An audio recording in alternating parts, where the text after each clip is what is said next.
You ever buy something sight unseen, thinking you're getting a steal, only to realize you've stepped into a whole mess of trouble? That's me, Jack Harlan. 3 weeks after signing a deed for a cabin out in the middle of nowhere, Wyoming, hoping for some peace after a life that had chewed me up and spit me out. I roll up on my horse, dust still settling from the long ride. And there's a group of women staring me down like I'm a rattlesnake that just slithered into their camp. The cabin's there, just like the cellar. Some twitchy guy named Amos Reed. Promised rickety porch, sagging roof, surrounded by pines so thick they choke out the sun. But these women, maybe a dozen of them, they're not exactly rolling out the welcome mat. The one in front, Lena, she's got eyes like a storm cloud, dark and sharp, standing on the cabin steps with a bone-handled knife glinting at her hip. "You're trespassing," she says, voice low, like she's weighing whether I'm worth the effort to bury. I raise my hands, slow, keeping my cool, and say, "Hold up, ma'am. I got the deed right here in my pack, bought this place fair and square." She tilts her head, like she's reading a book she don't trust, and asks, "From who?" I tell her about Amos, how he said the place was empty, inherited from his dead uncle, sold cheap to clear debts. A ripple goes through the women, not a laugh, but something close, bitter and sharp, like they know something I don't. Lena steps closer, the others moving with her, silent, like wolves circling. "Amos Reed," she says, spitting the name like it's poison. "Did he tell you who lived here before his uncle kicked the bucket?" I shake my head, feeling the air get heavy, and say, "He swore it had been empty for years." That's when I see a tanger flashing across their faces, quick as lightning. Lena leans in, close enough I can smell the sage on her clothes, and says, "Empty, huh? Then why are we standing here?" Jack Harlan. My name on her lips sends a chill down my spine. How the hell does she know me? I keep my voice steady, though my heart's pounding like a war drum. "Look, I just wanted a quiet place to start over. Nothing more." Before I can explain, a younger woman, Tara, pipes up in a language I don't catch, her words fast and heated. Lena raises a hand, silencing her, but translates with a smile that's all teeth. "Tara here thinks we should gut you now. Save ourselves the hassle later, says all men lie, and liars are trouble." I swallow hard, but something in Lena's eyes tells me this is a test, not a death sentence. Yet. "And what do you think?" I ask, holding her gaze. She steps closer, her voice dropping. "I think Amos Reed lied to you, just like he lied to us. Question is, Jack, are you just a fool or are you in on it?" The forest seems to close in, the midday sun doing nothing to warm the air. I'm starting to piece it together. Amos didn't just sell me a cabin. He sold me a problem. I never met Amos before the sale, I say, keeping my hands where they can see him. Guy was nervous, sweating like a pig, but I figured he just wanted the cash and to be done with it. Lena circles me now, barefoot, silent as a ghost.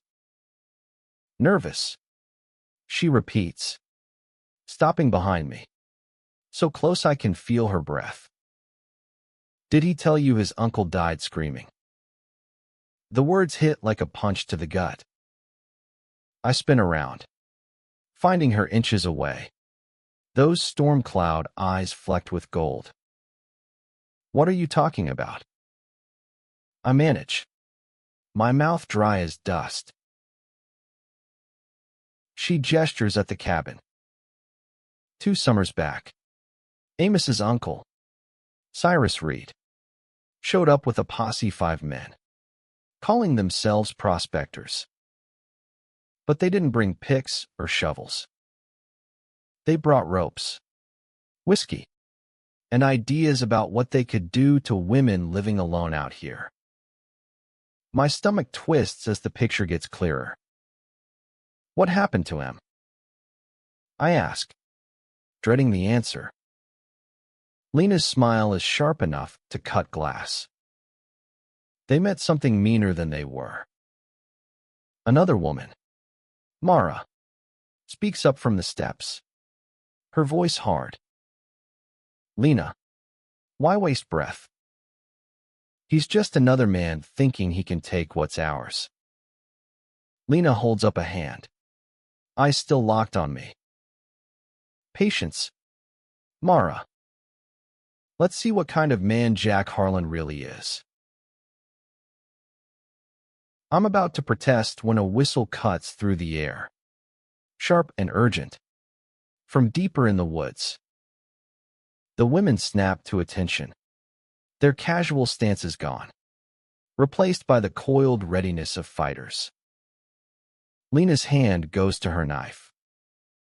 Someone's coming, she says, her voice like a blade. Hooves thunder through the tree's multiple riders, moving fast, careless, crashing through brush like they own the place. Who knew you were here? Lena snaps, her eyes boring into mine. Nobody, I say, my mind racing. I covered my tracks, paid in cash, used a fake name with Amos. Tara's already got a rifle in hand. Muttering, they followed him, just like I said. The women melt into the trees, setting up an ambush with a silence that raises the hair on my neck. Lena shoves me toward the cabin. Get down, Jack. If you're innocent, you don't want any part of this. But I don't move. Something about the rider's rhythm feels wrong, not hunters, not lawmen. Wait, I say. Those are search patterns. Someone's looking for me. The truth hits like a freight train. I thought I'd been careful. But if Amos talked to the wrong people, 3 riders burst into the clearing, pulling up short when they see the women. Their leader, a grizzled bastard named Silas with silver hair and eyes like a snake, grins like he's just found a gold mine. Well, damn, he says, leering at the women. Amos wasn't lying, whole damn nest of them, ripe for the picking. My blood runs cold. Amos didn't just sell me the land, sold these women out to monsters. You're trespassing, Lena says, calm as a frozen lake. But every woman's got a weapon ready now. Silas laughs, leaning forward in his saddle. Trespassing. We're here on business. Lady hunting a murderer named Jack Harlan. Word is, he's hiding out here. The word murderer hits me like a bullet. They're talking about the fire in Redstone, the one that killed Judge Harlano relation. Just a cruel twist of fate. I'm no murderer, I say, stepping forward, hands still raised. Silas's grin widens. Jack Harlan, wanted for killing Judge Harlan and his clerk. $1,000 bounty, dead or alive. That's a lie, I snap, my voice raw. The fire was an accident set by Elias Kane to cover his land-grabbing scheme. I tried to save the judge. Nearly died myself. Silas just chuckles. Don't matter what's true. Boy. Matters what the poster says. Lena's watching this like a hawk. Her knuckles wide around her knife. You made a mistake coming here, she says. Her voice low. Dangerous. Silas scoffs. Lady, we got guns and warrants. What mistake? Lena's smile is pure venom. You thought we were prey. And you brought horses. The horses start acting up. Ears pinned. Eyes rolling, something spooking him. And it ain't the women. A low whistle echoes from the trees. Different from before. And the horses lose it. Rearing. Throwing their riders into chaos. Ropes whip out from the shadows. Yanking men from saddles. The women move like a single mind. Their ambush using the terrain and the horses panic to perfection. In seconds, Silas and his men are on the ground.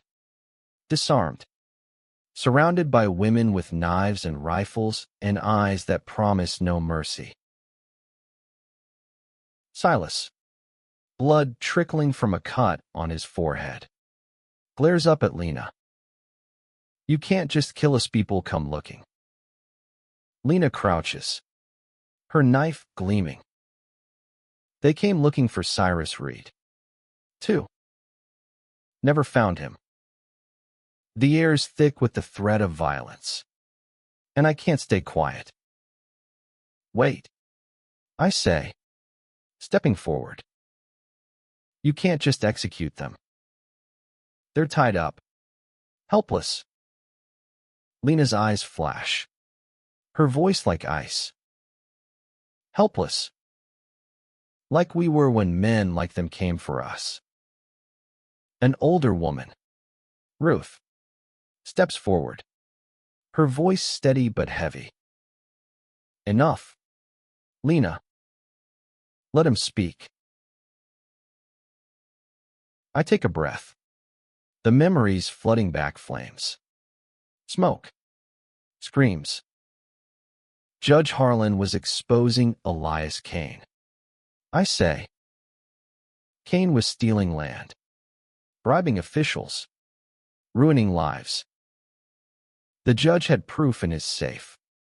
But Kane's men torched the courthouse. I tried to get him out. But he wouldn't leave without the documents. Said someone had to survive to tell the truth. Lena's eyes soften. Just a fraction. But before she can respond, more hooves thunder through the Forest 8 riders. Maybe more. Moving fast. Silas grins, sensing a lifeline. That's Kane himself. He calls out. Sent word we'd be here. If we don't show by sundown. He's coming for blood. Lena's face goes pale, but her voice stays sharp. Kane, the one who framed you. I nod. Ice in my gut. If he's here, he wants me dead for good. The women scatter into defensive positions. But I see the odds in Lena's eyes. 8 armed men against 15 women ain't a fair fight. Not with rifles in play. There's another way. I say. Let me face him alone. Tara snorts. Her rifle ready. He'll shoot you on sight. But I'm past caring. Maybe. But if I can get him to talk. Get a confession with witnesses. I glance at Silas, who's watching like a cornered rat. Elias Kane rides in like he owns the world. His tailored coat and polished guns screaming money built on misery. Jack Harlan. He drawls.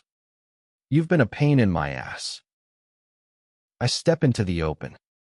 Hands up. Still burning folks out. Elias. Or you just here for me? His smile's cold as a winter grave.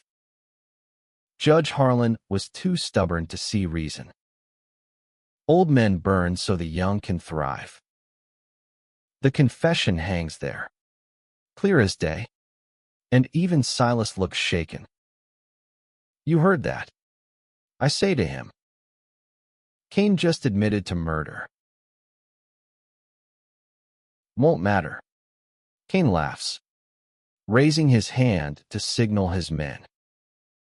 But Lena's faster, her knife at Silas's throat in a heartbeat.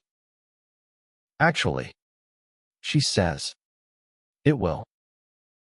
Whistles echo from the trees, making it sound like an army's hiding out there.